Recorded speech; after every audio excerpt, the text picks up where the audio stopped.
Welcome back ناظرین ہم 27ویں ترمیم کی ڈیبیٹ پہ جانے سے پہلے جو ہم گفتگو پہلے چنک میں کر رہے تھے، خاص طور پہ اشرف شریف صاحب، ذرا آپ اس حوالے سے بتائیے کہ آپ کیا سمجھتے ہیں کہ جو فارمولہ جو اپنایا جا رہا ہے، خاص طور پہ فواد چودھری صاحب اور باقی دوست اپنا رہے ہیں، سابق رہنما عمران اسماعیل صاحب اور مولوی محمود کی بات کی جائے، اب یہ بتائیں کہ کیا یہ کارآمد ثابت ہوگا کہ نہیں ہوگا؟ کیونکہ وہ چاہتے ہیں کہ مفاہمت ہو، اور پی ٹی آئی کی موجودہ قیادت یہ نہیں چاہتی کہ عمران خان باہر ہو، کیونکہ ان کا اپنا ایک جو جس طریقے کا ماحول بنا ہوا ہے، ان کو عوامی پذیرائی غیر حاضری میں خان صاحب کی ملی ہوئی ہے، وہ ان کو نہیں مل پائے گی اگر خان صاحب باہر آ جائیں۔ جی، یہ ایک اہم ڈیولپمنٹ ہے جی، اور بہت سے لوگ جو ہیں وہ پور امید ہوں گے، لیکن میں یہ سمجھتا ہوں ذاتی طور پہ کہ اس کا تعلق شاید مذاکرات یا تحریک انصاف کے ساتھ کوئی سمجھوتے سے نہیں ہے۔ اس صورتحال کا ٹھیک ہے، یہ ایک آپ کہہ لیں کہ منورنگ کی کوشش میرے نزدیک ہو سکتی ہے۔ ٹھیک ہے، ممکن ہے کچھ لوگ اختلاف کریں۔ ان دنوں ایک بات سننے میں آ رہی ہے، بلکہ وہ کافی اس پہ پیش رفت ہو چکی ہے، وہ ہے 27ویں آئینی ترمیم۔ اس آئینی ترمیم کے حوالے سے ظاہر ہے گورنمنٹ کو کچھ ووٹس کی ضرورت ہے، اور اس حوالے سے ہم دیکھتے رہے ہیں کہ پہلے مولانا فضل الرحمان جو ہیں ان کا کردار 26ویں ترمیم کے حوالے سے بھی خاص نوعیت کا رہا، اور انہوں نے پی ٹی آئی کے ساتھ بڑے ایک ہم دیکھ رہے ہیں کہ جیسے مخصوص نشستوں کے بعد میرے خیال میں ان کو کوئی ضرورت رہی نہیں ہے مولانا فضل الرحمان کی، آپ کیا سمجھتے ہیں اس میں؟ جی، مخصوص نشستوں کے بعد تو اب تو مولانا فضل الرحمان صاحب کے جو ہے وہ ساتھ ان کی کوئی زیادہ قربت رہی نہیں ہے۔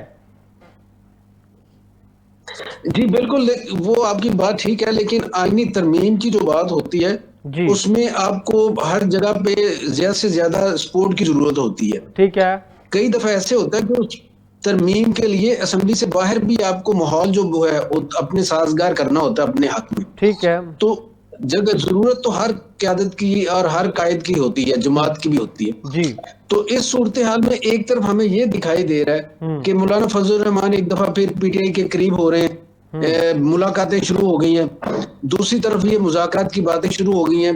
ایسے پاکستان تحریک انصاف کے جو رہنما تھے پچھلے اور جو منحرف ہوئے، اور کچھ نے پریس کانفرنس کی، کچھ نے معافی مانگی، اللہ تعالی کا اعلان کیا، تو یہ سب لوگ اب اگر متحرک ہوئے ہیں تو کوئی نہ کوئی ایسی اگر تو کوئی سالڈ کوئی ان کے پیچھے ریزن دکھائی دے، یا ہمیں کوئی ایسا اشارہ ملے کہ کسی نے ان کی سرپرستی کی ہے اور ایسی طاقتیں جو فیصلہ کن ہیں، تو پھر تو کہ اس پہ بات ہو سکتی ہے، اور اس سے امید کی جا سکتی ہے کہ جو تصادم کی کیفیت ہے پاکستان کی سیاست میں وہ کم ہوگی، اور تحریک انصاف کے ساتھ جو ہے وہ کوئی سمجھوتا ہوگا، تحریک انصاف کو کچھ اس کے بعد کچھ رعایتیں ملیں گی، یا اس کی قیادت کے حوالے سے کوئی اچھی خبر آئے گی۔ تو وہ تو ابھی ہمارے سامنے نہیں آ رہی ہیں ایسی چیزیں۔ صحیح ہے، ابھی تو یہ صرف ایسے ہی ہے کہ یہ رہنما آپس میں باتیں کر رہے ہیں، اور پھر انہوں نے ایک ایجنڈا دیا ہے کہ ہم مسلم لیگ کے کچھ وزراء سے ملیں گے، کچھ وزراء سے ملاقات بھی ہوئی وزیر اطلاعات سے ان کی، ٹھیک ہے، اسی طرح سے مختلف جماعتوں کے جو قائدین ہیں ان سے بھی ملاقات ہو رہی۔ یہ ابھی صرف ماحول بنانے کی بات ہے۔ ٹھیک ہے، یہ ماحول کیا 27ویں ترمیم پیش ہونے تک رہے گا یا اس کے بعد بھی چلتا ہے؟ یہ سوال ہے اصل میں۔ اگر یہ اس کے بعد چلتا ہے تو ہم دیکھیں گے اور اس سے کوئی توقع بھی رکھیں گے، لیکن اگر یہ ایک وقتی ایکٹیویٹی ہے تو پھر اس سے مجھے تو زیادہ امید دکھائی نہیں دیتی۔ صورتحال یہ میرے لیے تو ٹھیک ہے۔ مس رضا، آپ لیگل ایکسپرٹ ہیں، اس حوالے سے جو امینڈمنٹ آف دی کانسٹیٹیوشن ہوتی ہے، یہ تو بات واضح ہے کہ میں بھی خود لاء کا اسٹوڈنٹ ہوں، ایک ایویلویشن کا جو پروسیس ہوتا ہے اس کے اندر ڈیموکریسی کے اندر یہ ایک میرے خیال میں سب سے ایک اچھا رول ادا کرتی ہے گورنمنٹ، جب ہم ریفارمز لاتے ہیں قوانین کے اندر، اور ود دا ماڈرن ڈے ہم ماڈریٹ جو ہے ماڈرن ریفارمز لاتے ہیں کانسٹیٹیوشن کے اندر۔ لیکن آپ جو موجودہ حالات ہیں پاکستان کے اندر، آپ کس طریقے سے دیکھتی ہیں 27ویں ترمیم کی؟ کیا گنجائش ہے پاکستان کے اندر؟ کیا اس کو جو ہے وہ عوامی سطح پر یا قانونی اور آئینی نقطہ نظر میں کس طریقے سے دیکھتی ہیں آپ؟ نہیں میں نے اس کو کس نظر سے دیکھنا ہے، وہ ملک جہاں پہ 25ویں ترمیم ابھی تک ایکسیپٹ نہیں ہوئی، 26ویں ترمیم ایکسیپٹ نہیں ہوئی. مجھے یاد ہے ایک زمانے میں 21ویں ترمیم تھی، اس کو اجینو موٹو کا نام دیا گیا تھا، سو موٹو کے آٹومیٹک. تو یہ تو وہ ملک ہے جہاں میں میرا خیال میں 18 کے بعد جو بھی امینڈمنٹ آئی ہے وہ کنٹینشیس رہی ہے، ایک رولا آ رہا ہے. اور دیکھیں میرا خیال میں اتنی تو آئین قانون سازی نہیں ہوتی ہمارے ملک میں جتنی آئین سازی ہو رہی ہے. آئین سازی الاؤڈ نہیں ہے. آپ انڈیا میں رولنگ ہے کہ کانسٹیٹیوشن کا ایک بیسک سٹرکچر ہے، آپ اس کے خلاف نہیں جا سکتے. اور یہ جس قسم کی آئین سازی ہو رہی ہے 27ویں ترمیم میں، یہ آئین سازی بھی نہیں، اس کو میں ملک سازی کا نام لوں گی. جو آئین، یہ اتنی عجیب چیز ہے کہ وہ آئین کے ہی خلاف جا رہا ہے. کہتے ہیں ہم نے آئینی عدالتیں بنانی ہے، اور آئینی عدالتیں بنا کے جو آئینی عدالت کا جو چیف جسٹس ہوگا وہ الگ ہوگا، اور چیف جسٹس آف پاکستان الگ ہوگا. اور جو آئینی عدالت، میں آپ کو آئینی عدالت کا ڈرافٹ بتا رہی ہوں، آئینی عدالت کا ایک علیحدہ کانسٹیٹیوشنل کورٹ ہوگی. ایک اور مزے کی آپ کو بات بتاؤں، 26ویں ترمیم کہتی ہے کہ ہم نے ایک آئینی کورٹ، آئینی بینچ بنانا ہے. 27ویں ترمیم اس سے اوپر آ کے کہتی ہے ہم نے آئینی عدالت بنانی ہے. تو جو 27ویں ترمیم ہے وہ میرا خیال میں لیگلی درست نہیں ہے، اس کا کانٹیکسٹ ہی نہیں ٹھیک، کیونکہ وہ 26ویں ترمیم کو اوور رول کر رہی ہے. تو یہ بھی ایک عجیب بات ہے. اور پھر کیونکہ یہ سارے کے سارے آئین کے ساتھ شدید متضاد ہے، کیونکہ جو آئین ہے نا، اگر ہم بات کریں، کیونکہ جو کانسٹیٹیوشنل لا وہ تھیریز پہ بیسڈ ہے، جو کیلسن ہے نا وہ بات کرتا ہے کہ ہر چیز کا ایک گرانڈ نارم ہوتا ہے. اور جو ہمارا گرانڈ نارم ہے نا وہ ہماری جو انڈیپینڈنس تھی نا وہ تھی. تو ہمارا آئین کانسٹیٹیوشن آف پاکستان 1973 نہیں ہے، بلکہ پریامبل آف کانسٹیٹیوشن ہے، ہماری آبجیکٹو ریزولوشن ہے، جس کے تحت پاکستان کی عوام نے جدوجہد کر کے پورے کی پوری جو پاور ہے وہ اپنے لیجسلیچرز کو اور کانسٹیٹیوئنٹ اسمبلی کو دی. ہمارا گرانڈ نارم آئین ساز اسمبلی تھی، کانسٹیٹیوئنٹ اسمبلی تھی. اور وہ کب کی، جس کی وجہ سے اب جو بھی امینڈمنٹ ہوگی اس لیول کی، وہ صرف ہمارے لیگل اور کانسٹیٹیوشنل سٹرکچر کے خلاف نہیں ہوگی، بلکہ پوری دنیا میں ہمارے لیے بدنامی کا باعث بنے گی. دیکھیں امریکہ میں اب جا کے امینڈمنٹ سٹارٹ ہوئی ہیں. آئینی امینڈمنٹ تو زندگی میں کبھی صدیوں میں ایک بار ہوا کرتی تھی. آپ یہ دیکھیں تو صحیح، یہ تو مہینے میں 2 بار امینڈمنٹس کرتے ہیں. اتنی تو یہ کس قسم کا، مجھے نہیں سمجھ آتی کہ انہوں نے، جیسے کہ آپ نے مجھے بتا رہے تھے پنجاب بار کے الیکشنز، وہ سارے پورے کا پورا سٹرکچر چینج کیا ہوا ہے. پاکستان بار کاؤنسل کا کیا ہے، فارم 47 کا ہمارے نیشنل اسمبلیز کا ستیہ ناش کیا کہ اب ہمارے آئین کے ساتھ کھلواڑ یہ ناقابل برداشت ہے. ٹھیک ہے پروفیسر صاحب، اس حوالے سے آپ کیا سمجھتے ہیں کہ صرف آئینی بینچ کی ہی بات نہیں ہے؟ یہ تو میڈم صاحبہ نے آئینی بینچ کی بات کو ہائی لائٹ کیا ہے. اس میں بلاول بھٹو صاحب نے جو ٹویٹ کیا ہے اس کے اندر پروفیسر صاحب یہ کہا گیا ہے کہ جو وزیر اعظم صاحب نے اعتماد میں لینے کی کوشش کی ہے اس میں این ایف سی کی بھی بات کی ہے، جو صوبوں کی جو ہے وہ ڈیولیوشن اور اس کے تمام جو ہم فائنینس کی بات کرتے ہیں جیسے کہ، اور وفاقی اختیارات کی بات کی گئی ہے. ججز کی جو ہے وہ تقرری اور وہ تبادلوں کے حوالے سے بھی اس میں ریفارمز کی جائیں گی. اور سب سے امپورٹنٹ جو صوبوں کے پاس رول ہے ایجوکیشن اور ہیلتھ کا، وہ بھی وفاق کے پاس جو ہے وہ واپس جانے کے امکانات ہیں اگر 27ویں ترمیم کامیاب ہوتی ہے. آپ کیا سمجھتے ہیں، کیا یہ چیزیں ناگزیر ہیں؟ اور اگر ناگزیر ہیں تو کیا 27ویں ترمیم بغیر کسی ہرڈلز کے اور آبسٹیکلز کے کیا وہ کامیاب ہو جائے گی پھر؟ دیکھیں جی، عرض یہ ہے کہ پاکستان کا کانسٹیٹیوشن 1973 کا جی ہر چیز کا احاطہ کرتا ہے. جی اس میں تمام چیزیں، کمپریہنسونیس اس میں موجود ہے، اور بہت زیادہ زبردست آئین ہے وہ، کہ جس میں تمام اختیارات صوبوں کے، مرکز کے اور فرائض ان کے، وہ سب اس میں درج ہے. لیکن اس کے باوجود بھی ہمارے ہاں جو کنفیوژن اور کیوس پھیل گیا ہے، کہیں آئین کی بالادستی اور قانون کی حکمرانی جو ہے وہ کافی ساری پیچھے چلی گئی ہے.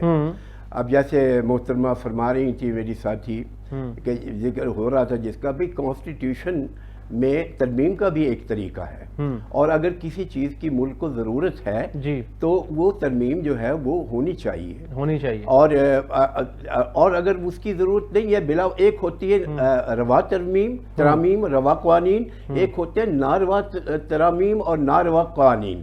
تو یہ ناروا نہیں ہونی چاہیے.